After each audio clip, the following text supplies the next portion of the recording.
Akulaba yeebuuza Ssekandi yaani mu bufunze. Ssekandi mu bufunze musajja muyimbi wa kadongo kamu asibuka ebukunja ng'era okuyimba kwange kuli ku mugongo gwa Paul Kafeero. Oyingira dde ekisaawe ky'okuyimba? Ekisaawe ky'okuyimba nkiyingidde mu myaka gy'ekyenda. Luyimba ki olwasinga okutonda? Oluyimba olusinza okumpa mawulire ye bulamu bwe butyo.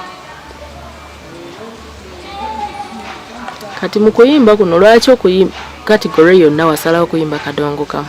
Oli asobola okwebuuza lwaki kadongo kamu? Lwaki kadongo kamu? Omuntu gwe neegomba amaziya mu bintu bino era yimba kadongo kamu. Wali weegomba ani? Nali neegomba Paul Kafeero. Nawuliddeko mugenda kuzzaawo ekibiina ky'omugenzi Paul Kafeero. Nga tannafa yali asabye mugende mu maaso n'omulimu gwe. Ekintu ekyalema nga yakafa. Ebyabalemesa okugenda mu maaso tebibayingirire kati nga mutandise. Obuuza n'ekibuuzo kirungi nnyo. Ebyatulemesa Paul Kafeero yakajja afe. Okujjako eyafa ng'omu kugamba eyafa nga tukola Mukama mumuze mirembe. Naye akyali omulamu nga y'omu ku baavaako ekibiina kya Kafeero kiveewo. Bwe budde y'ekyekinge nti wali kyonna kyewakola okumalawo omulimu gwa Paul Kafeero naawe n'omulimu gwo gw'okulewo oba osikako akabalagala. Kati ezo ensobi ezaaliwo tuli bantu bakulu abazitegedde teziyinza kuddamu kututomera. Era omulimu gujja kudda ogutambule. Omugenzi okuva lwe yafa nga bwe nakugambye obadde tonnawulikika nnyo. Katusuubire ojjidde ddala? Ssekandi kuno najjidde ddala lwa nsonga ebintu byange birina engeri gye bitambulamu nga yabyewuunga.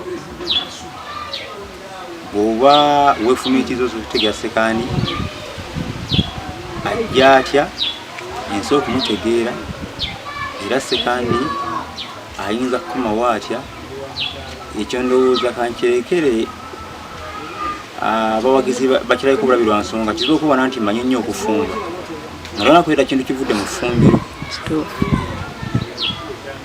Kakati ekibuuzo ekirala, mulina enteekateeka z'okubbula essomero mulibbulemu Paul Kafeero.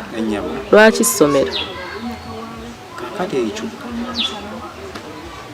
bugamba bwati wanikibuuza na kibuuzo. Kafeero manyi yali musomesa ate omusomesa nze mubbulemu eri ate erivuba. Enamubbula mu ssomero. Erinnya lye mugenda kukwatagana muti okulanga mulikozesa ne mutafuna kusika mugwana ba famire.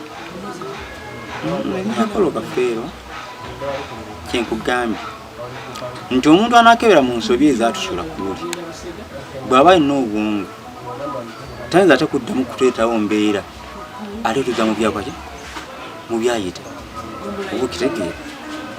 Nze nsuubira okuba nti buli muntu alina kyalezeeko mu ndowooza gy'asooka okuba nayo era ekyo sinza kisuubira obujo nga nja kisuubira mu muntu omu gw'eddalu.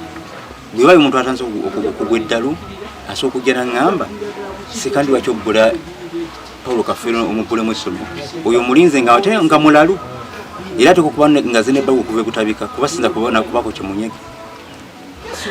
Osobola otubulirako kuzimu ku nsobi ezaabalemesa okutambula luli ezaalemesa ekibiina kya Paul okutambula ezimu ku zo?